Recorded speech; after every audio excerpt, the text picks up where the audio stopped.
Ma'am. আমি নিশ্চয়ই তুমি এখানে বেসিক শিখছো।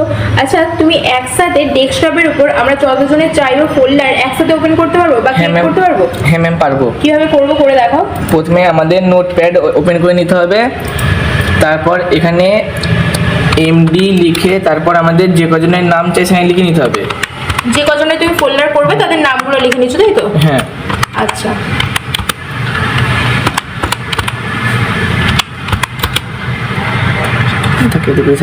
তারপর এগুলো লিখে ফাইলে এসে সেভ অ্যাসে ক্লিক করে এখানে